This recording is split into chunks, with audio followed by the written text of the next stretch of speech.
So what we're talking about today is user-generated content. Some of you do it for a living. Some of you keep, looking at ways of how to do more of it. The question I have for all of you, how we'll do this is I will probably pass the mic around to each one of you.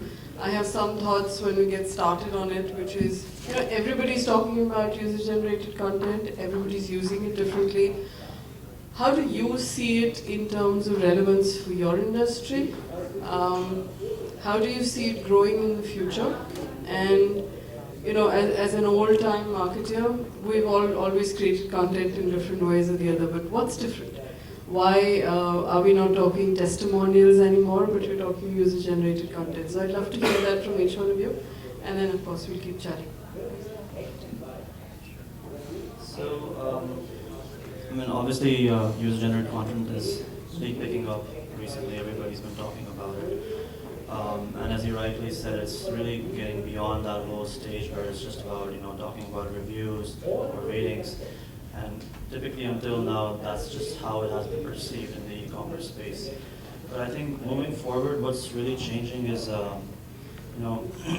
being able to figure out who your profile is, basically being able to profile your customers specifically, and creating very exact and specific personas, and then based on that, showing the right content to the right people, and then also soliciting different type of personas to actually contribute for specific content. In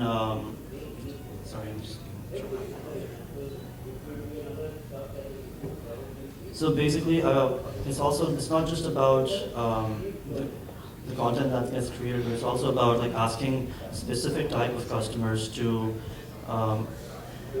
basically engage on your platform and create specific kind of content that will actually work for that actually is very relevant and useful for everybody. So, for example, one thing that I can say is on our platform, for example, on bookmyforest.com. We have different customers who are interested in different products, different currencies, and we can actually have the ability to be able to profile them into being students, being corporates, or just being regular, somebody who wants to travel abroad, somebody who's traveling into India. And so based on these different personas that we're able to create, what we do is we essentially send out mailers to these people every once in a while, asking them to essentially contribute to the content on our site by describing their experience specific to the transaction that they did. So it's about we kind of create blog posts, and then we ask people to comment on these blog posts depending on what type of experience they've had. And especially in case that we even ask people who we know didn't really have a very pleasant experience with us, we ask them also to specify exactly what went wrong, and then we're able to really keep a very good database of all the different content that we get from these guys and use that to move forward time essentially. So that's one of the ways that I think we are using user-generated content on our end. So that makes it more review and selling mechanism. That's true, yeah. And then we also use it for, as far as, we use it as, when we create our blog posts, and that essentially ends up being something that will be proper content marketing. So we generate something, we write a basic article by ourselves, and then we ask relevant users to add to it after determining, who they are, and then specifically soliciting them for necessary information. Your life depends on user-generated content. Curious to hear how it's different from, let's say, what everybody else says. Can you hear me, or you got? No, sure. You got. Okay, so question for you before you get started is really, how is it different for you? Because for you, TripAdvisor is all about user-generated content in a manner of speaking. So is there something extra that you do or don't do, or do you let it flow? So it'd be great to hear about that. Yeah, great. So of course it's a business that's entirely built on UGC. We pretty much, based on UGC, changed the way people travel over the last 15 odd years since the company's been around. It's one of those innovations in travel that I think are in those top 20 things in travel that actually change the way people travel. For example, the low-cost airlines or things like that.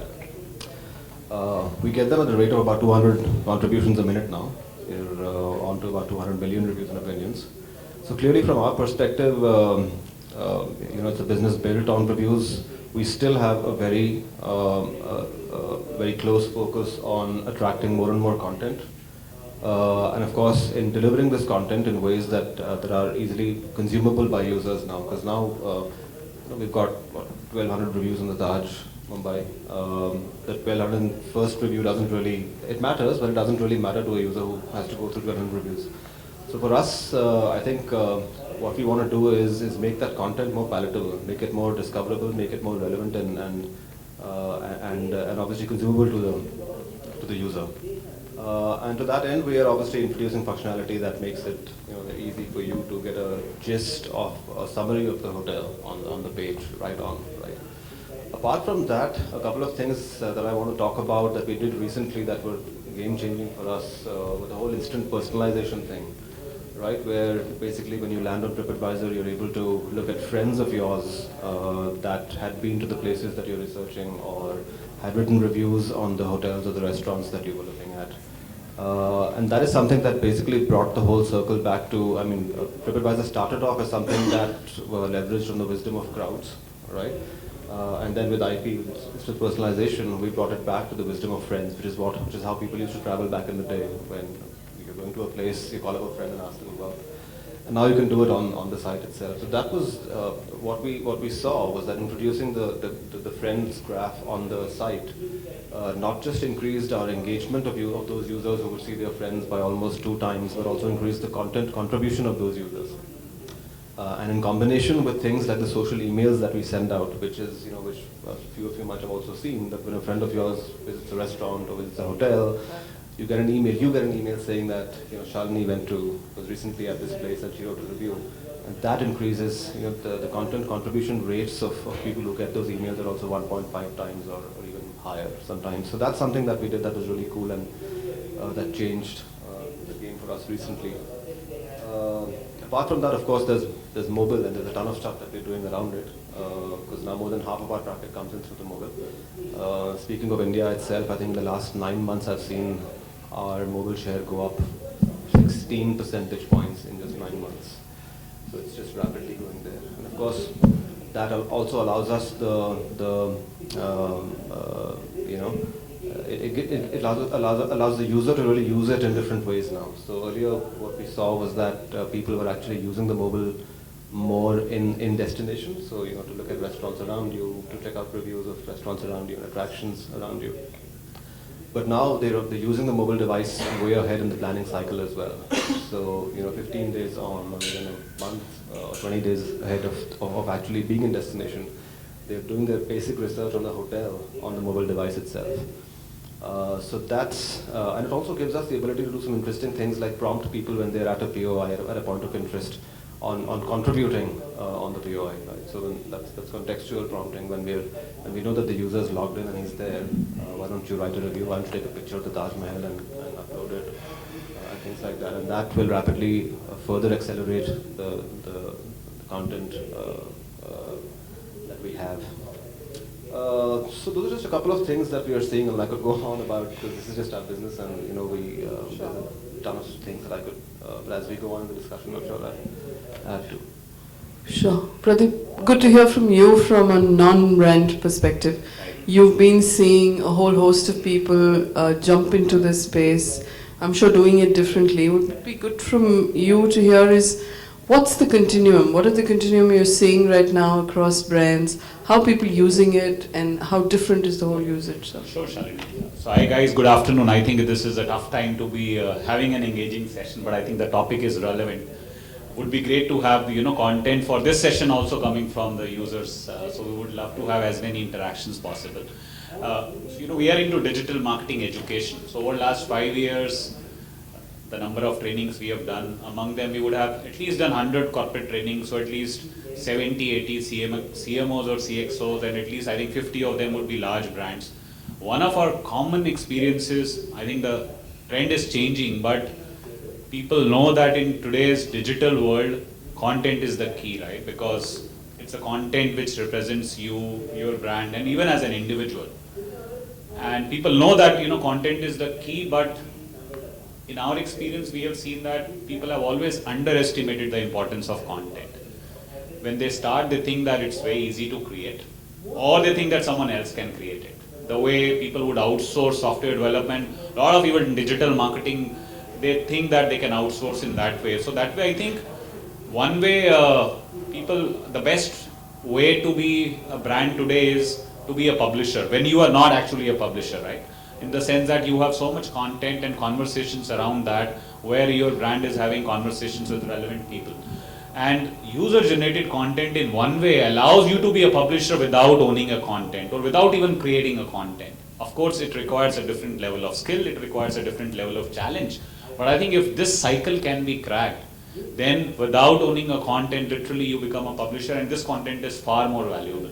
But one of our experiences is people have always underestimated the effort it will take and the involvement to keep people in content creation process. That's, I think, the common thing. If I share our own experience, I think for us, almost more than 50% of business comes from organic traffic. And for organic, how many of you know what SEO is, by the way? I think at least 30-40% of you, right? Content is again, the key there. And one of the important elements which makes far more difference in the content, other than being unique, being relevant, is how much it is updated and how much it is coming from different people. Because what happens is if different people are playing a role in creating the content, they're also playing a role in distributing the content. I'm sure many of us have been the consumer of TripAdvisor. That social graph makes a lot of difference in influencing. So in our case, I think there are two places where user-generated content is helping us expanding our reach and also increasing the conversions. One is on our blog. We, I think, have almost 100 posts happening every month on our blog. Not more than 30% are done internally, 70% of them are from community. Similarly, there are other sections of our site where a lot of content is being, not the exact 100% of content, but I think at least anywhere between 20 to 40% is user generated. And one is it helps us increase our reach. Our blog generate around 25% of our organic traffic, and that's growing really fast. Second is all of this user generated content, especially in terms of testimonials and reviews. Like every month we get close to 100 people who participate in different digital marketing courses, and a good percentage of them shares their feedback. We have a process where we take their LinkedIn profile, and from that the content in terms of their experience is shared on our course page. That significantly improves the conversions. So that way, I think there is a significant impact in our reach expansion through that user generated content, and again a significant contribution in that conversions, which ultimately leads to significant contribution in overall business. So that way, I think we are, though we preach that and that's what we do, but I think even for us, that's a good percentage of our business being directly influenced through user-generated content. I'll be happy to share. Sure. Prasenjit, you've brought to the table a different industry perspective. What I've heard all three of them talk about in a manner of speaking is reviews, helping people understand, how you can hope to interact with a particular product or a service or any such thing. Now I know that's relevant in our business as well, but how do you see user-generated content going beyond this? So I'm going to put you on that spot and ask you, I know it's relevant for reviews even in the hotel business, but where does it go beyond just being a review? Okay, so like you're aware, so in case you all don't know, she forgot to introduce herself. That's Shalini Rao, Head of Marketing, Taj Hotels. Okay, so it's a rare occasion. We've got TripAdvisor in the middle and we've got Uber and Taj on both corners of the panel. So I'll, at the risk of sounding repetitive, but what I'll do is, see, as a service industry and as a hotelier, our job is to create experiences and therefore deliver content. So it's been happening from time immemorial. That's what the innkeepers, that's what the hoteliers have always done. Now I think the challenge for us, and like Shalini rightly said, is how do we take the review forward? So yes, TripAdvisor for us is very, very important and generating content. And people have always loved to give feedback and share their experiences with us. You have a good experience, you share it with us. You have a bad experience, share it with us. Earlier, it was through a letter to the general manager, one-on-one. Now it's become a one-to-many, where you share it with your entire social group and everyone gets to see it. For us, what has become more important, I think the bigger challenge that we have is how does one curate this content and utilize it for the right reasons for the brand. So you have, say, 100 reviews sitting out there. How does one curate that content and actually feed it to the other people? Do you throw it into a campaign? Do you kind of push it as a testimonial campaign could be? So what we've tried out at Oberoi Hotels is we normally, obviously, besides doing the normal retweeting and resharing that everyone would be doing, we've also tried to reach out to people and try to take conversations to a level where we can actually literally close sales. Whether it's on Twitter, and we had a very interesting conversation a year back, which I kind of did myself, on our group handle, where we actually went and closed. Yeah, there was a lady looking for a holiday in Udaipur from London, and she was considering the Lake Palace and the Uday Villas. And I blocked it as Oberoi Group as a handle. And we had a great conversation as a brand and a prospective consumer. And we managed to convince her to come and stay with us. And the journey is very fascinating because right from start to finish, even after she stayed, she kept tweeting about her trip. And at the last comment she left on her Twitter handle about the trip was something that made my day. She said, the reason why I finally reached out to you was because you all approached me on social media and you listened to what I was saying. So how to make social ambassadors out of your social reviewers is where we see our next level going on to curate, to kind of, because the way we see Shalini, it's, so you have the Mandarin Oriental, if you all have heard about that hotel, there's a fantastic campaign called I'm a Fan. I think the way forward for brands right now is I think everyone's a fan out there.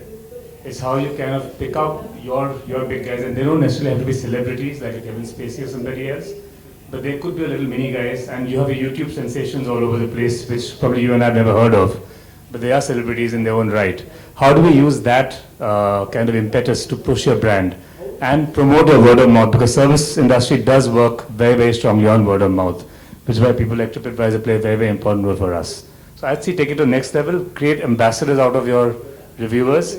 That's the way we'd like to push it forward. Okay. So I have another question for all of you actually. So we'll do the rounds again. But let me start with Nikhil maybe. The question is really around if you were to step out of your roles as, brand ambassadors for your individual brands. The question that I have listening to all of you is, where do you take, Prasenjit touched on it a little bit, where do you take user-generated content and link it back to your brand? In the Western world, you're seeing a hell of a lot of brands actually do it. So I'm sure we've all seen the Super Bowl with McDonald's completely going on the ground. I'm sure a lot of you would have seen it, but the whole idea of share your love, talk about why you love the person in front of you, and actually having built a campaign around what's happening right there on the ground, that's linked it to the brand. While you do a review site, and I very deliberately asked you this question, how do you link this back to the brand? The whole idea of user-generated content, where does it link back to the brand, and how for a brand like yours or even any other brand, if you were to talk about how do you link it back, what are just your thoughts on it? And I do the rounds, but start with you on that one. Entirely clear on your question, so do you mind, so when you're saying, how do you I'm link saying, back? how do you connect back to the brand? One is just using it as a methodology of review. Prasenjit touched about taking it to the next level and connecting it back to the brand. And I've asked you this question deliberately because, for you that's your business, but where does TripAdvisor as a brand, and how do you connect it back, and would you ever think of doing a campaign around it, and how For would sure, you if you had to? Of course, as it's the most obvious thing for us to do, and we've done it recently. In fact, we've of course asked our users to submit videos. It's a dumb thing. Like many brands are doing it, so we've also done it. We've got users to send us videos for a recent advertising campaign on which we're spending millions in the US. So we've done that. For us, our entire brand, its values, its meaning, its messaging, its proposition entirely stands on user content, right? So it is a no-brainer for us really in making that connection. That connection is very obvious in our case, right? It is why we exist in the first place. So if you were to give a set of tips to everybody sitting across or to another brand, in what situation would you draw it to the brand? In what situation would you just leave it be? I'm asking you to step out of your role. Yeah.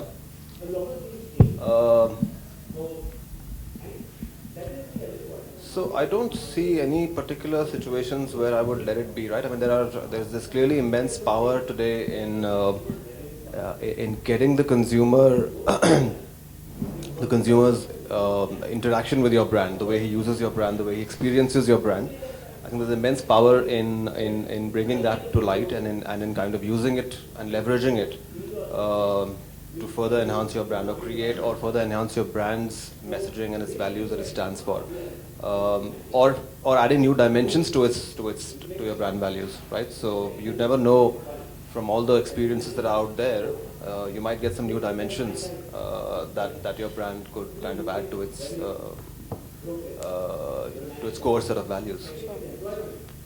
So Pradeep, for you, do you see it as an imperative, the way Nikhil just talked about? Is it like a given, every brand just has to do it now and there's no other way? Or are there situations under which you would do it and you would not? I'll tell you what I mean by this. Yesterday there was a lot of conversation around you wouldn't use content to sell, while you've just heard him give you an example as to how a communication or an interaction actually helped you sell, and you do it just from a thought leadership perspective. So where do you stand on that one? So one is, I think,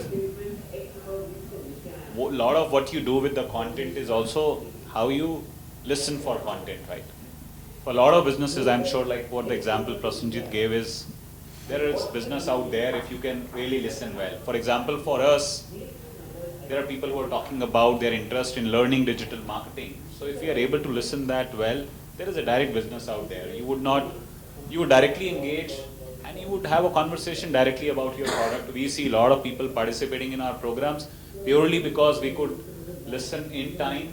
And then of course it's, you don't, depending upon what that question is or what they are interested in, you would need to have a conversation, but many times it's a direct sale conversation which happens. And I think then it is appropriate.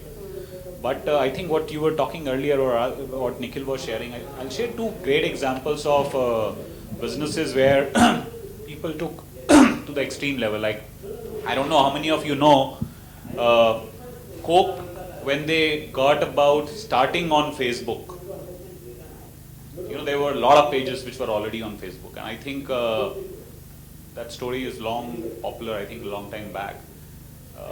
The community which when they thought of starting, there were already two people who had started a community which was already very, very large. They said that end of the day, the community is all about the users. They could have taken all the fans, they could have taken the control ownership of that. Rather than that, they said that anyways it belongs to the users. That's the highest level of success on community, and those two people became the celebrities overnight. They said, let you run. So really, and that large a brand, they were willing to give up that ownership to that extent. I think those are those extremes. Another example which I'll give, a business purely built on user-generated content. I don't know what is the current status. There is a company called Inagist, INAGIST.com. So they are a kind of a news site, purely curated out of tweets. So they have created a very, very strong algorithm to be able to get the tweet, combine various tweets. So for example, they have various dimensions X, Y to be able to classify content in different sections. It could be based on themes, it could be based on location, and every page is a combination of tweets which is done by someone else. And they have worked really well on the algorithm in such a way that even before that tweet is indexed by Google, that original tweet, their page gets that tweet indexed originally. So their page, in the eyes of Google, becomes the first original producer of that content. And purely just by curating tweets, they were able to generate millions of visitors. I think, of course, that's not about representing a brand or so, but I think to that level, people have taken to a stage where purely user-generated content has created a whole business. Of course, I think technology leverage becomes very important, but I think those are two examples I wanted to share. Nitin, a question for you. if you're looking at usage of foreign exchange and areas like that, which I think some people earlier talked about being a little more serious business, doesn't allow for maybe too much conversation or too much differentiated conversation. So what do you think that you do there that's a little bit different, that keeps you alive and makes you the first choice versus somebody else that people would reach out to, using the whole idea of UGC? Right. So I think specifically with UGC, I mean, you have to know what you're going for, right? I mean, are you trying to get more business? Are you trying to get more visitor engagement? So you have to define your entire purpose of your campaign beforehand, and this should be really solid and in place. And then based on that, after you have that in place, then the next step is to figure out how to create an innovative strategy, which as you were mentioning in the last question, it's basically all about coming up with a unique concept, something that can engage users. That's typically what we go for. We try to engage users, and really try to get them to partake in that concept, that unique concept that you have, and essentially drive engagement that way. So, for example, I'll tell you, one of the things that we did recently was on our social media, we tried to get people to come up with the best estimate of where the rate of US dollar is going to be in the next 2 days or 3 days or whatever. And we made a contest type of thing. So whoever got the closest answer won a prize, basically. So it's all about coming up with ideas like that. That really works for us. Similarly, again, we are also pretty related to travel. We don't just restrict ourselves to being the only serious and boring business of foreign exchange necessarily. So when we introduced the whole travel concept, another campaign that we did was show us what you did with your foreign exchange when you went abroad. What did you buy? Things like that. So it's about I think that's how we use UGC more. We use it more on third-party sites than on first-party sites. What I mean by that is we don't have as much content necessarily from users on our site, but we try to really get people engaged in platforms like social and get them to write about us elsewhere.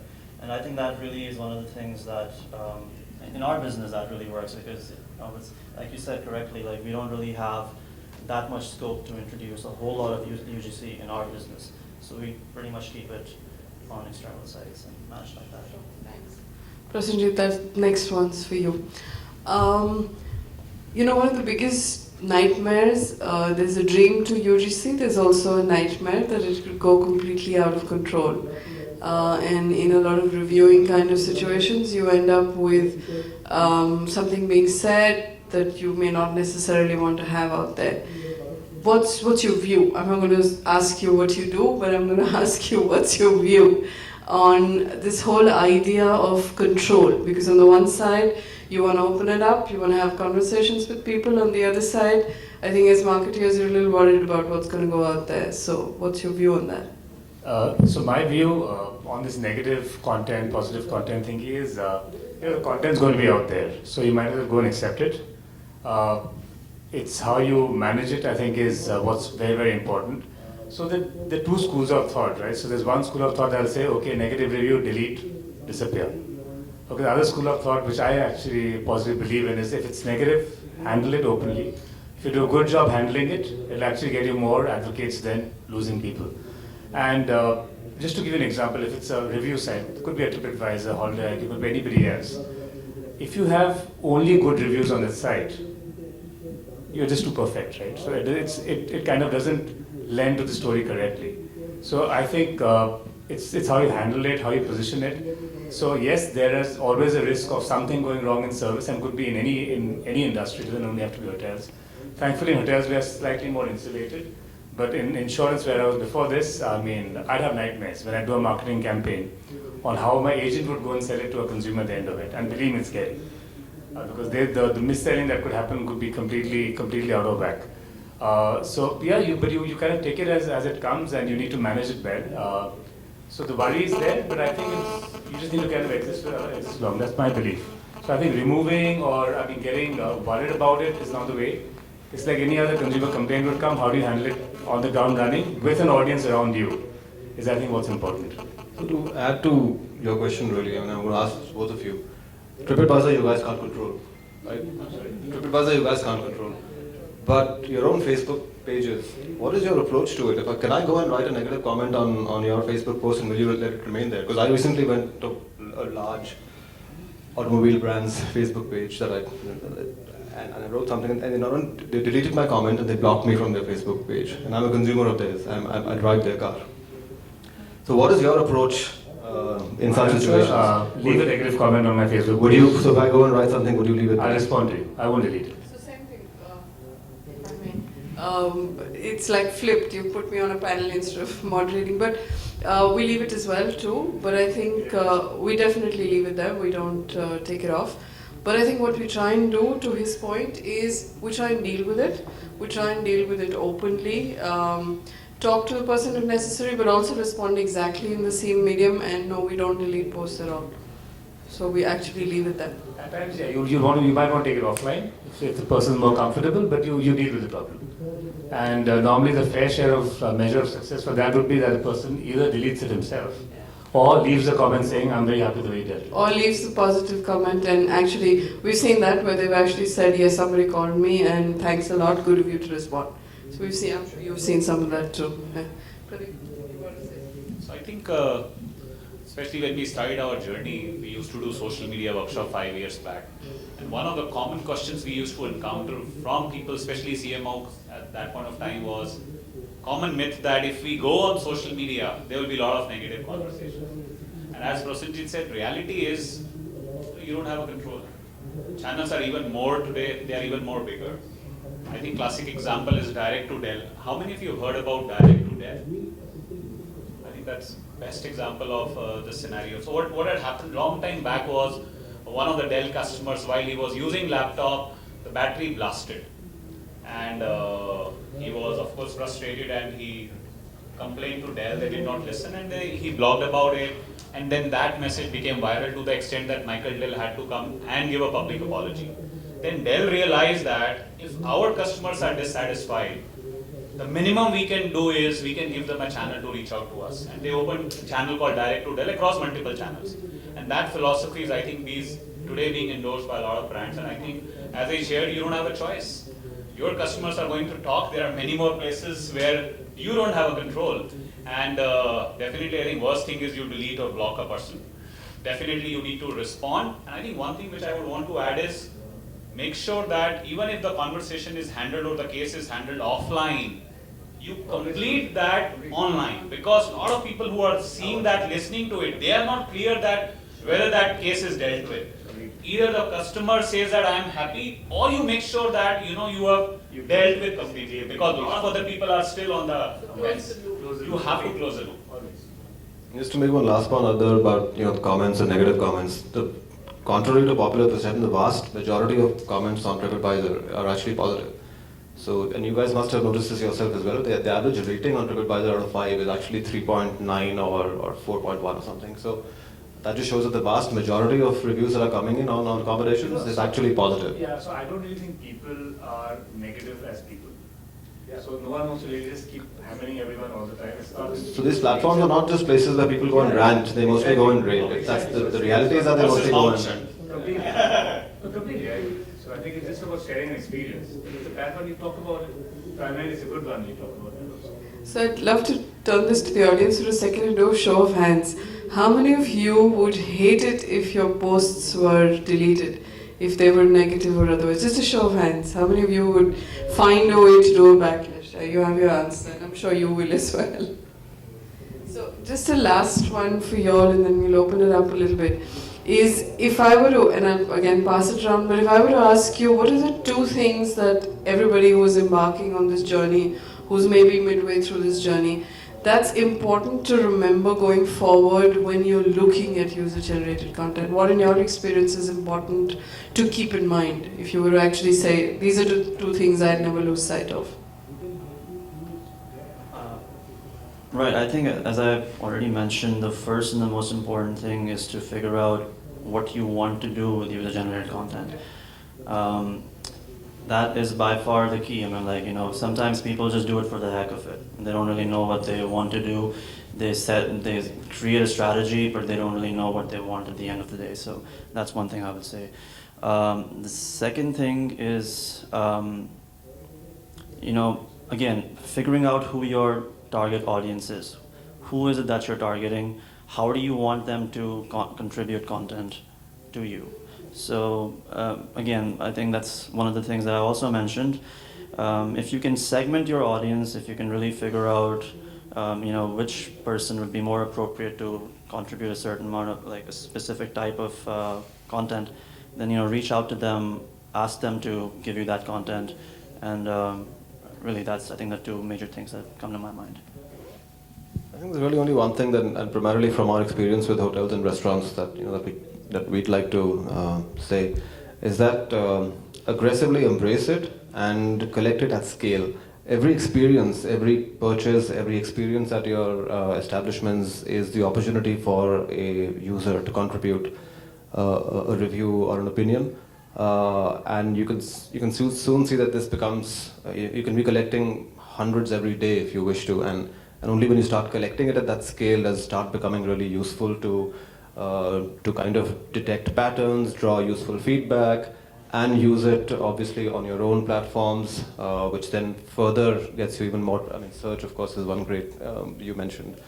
So there's various benefits of collecting content at scale. So I think from my side, two things. One is, as I share the example of Coke, I think willingness to lose control is very, very critical when you look at embracing user-generated content. And second is, I think, believing that community is always far more powerful and intelligent than you as an individual or a brand. I think if these two principles are there, you would be on a right path to learn and evolve along with the community. I think for me, the 3 or 4 points. I think first point, I agree with you. I think know what you want to do with the user-generated content. It's very important to have a plan and an action plan, otherwise you can just go all over the place. 2 is content management is not only the marketing department's problem. Understand that sooner than later, because if you try handling it all by yourself, you'll be dead. It doesn't work that way. Empower and educate the entire team. And when I say the entire team, the entire organization, so they understand the importance of content management, reputation management, because it's all out there live now. So if you're a hotelier, talk to the general managers, talk to the front office manager. If you're an insurance guy, talk to the branch manager. They should all understand how important this is. It's all like a newspaper article that can blow up in your face every morning. So tell them how important it is, and also the positive and the negative. So that's very, very important. And finally, basic human values: be honest and respect everyone's opinion, bad or good. And that's very, very important. If you just hold these 3 things together, I think you can all do a very good job with content management.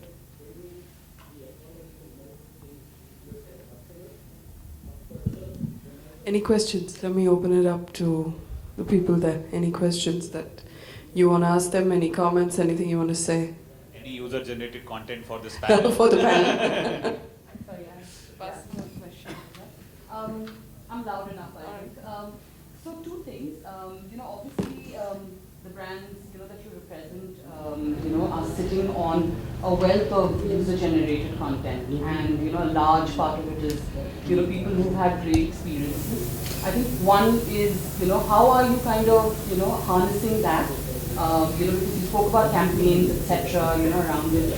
How are you harnessing that in terms of being able to tell their stories, the stories that they're telling about you?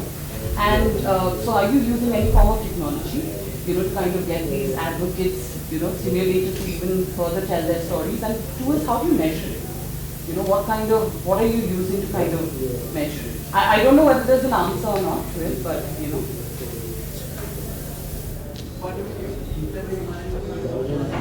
I could, maybe start with that. Yeah, we do use certain degree of technology. In fact, one of the things that we're really looking to do is we're really looking to use social very much in this process.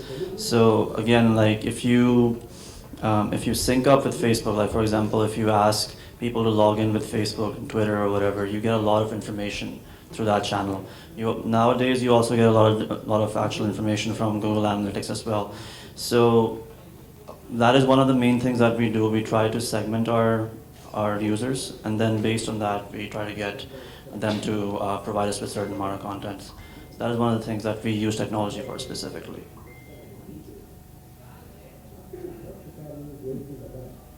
So just to repeat your questions on the same page, so you're saying how do we use content that we already have to get in more new users? That's what. No, you created these advocates, Right, By right. engaging with them, turning negative experiences positive, they probably, they become your influencers, right, in some ways. And are these, how do you using measure? any Technology, like when it grows from 5 to 10 to 500, are you exploring technology to kind of, give you a platform to manage this and, use these same people, how do you harness it and kind of, I don't know, Sure. I'm sure there are platforms available. That is a great question. So, and the more the volume increases, you need to lean towards technology. I think it's not a one-man show story. So yes, we do look at listening tools. So you have listening tools that help you kind of listen in all conversations happening about your brand across various mediums. So that's one thing that's very important, and a dashboard that you can track on a daily basis. But like I again said, it's not one person's problem. But to educate people how to use the listening tool and manage the dashboard across the organization is of prime importance. So that's one way to look at it.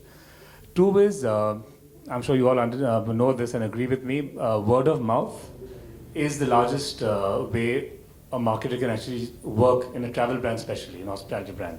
I mean, I can run 1,000 campaigns, but at the end of it, you'll finally go ask a friend, saying, hey, you going to the hotel? Is it a nice place, nice city? So there's a lot of word of mouth that happens. So we let the social media platform do their job.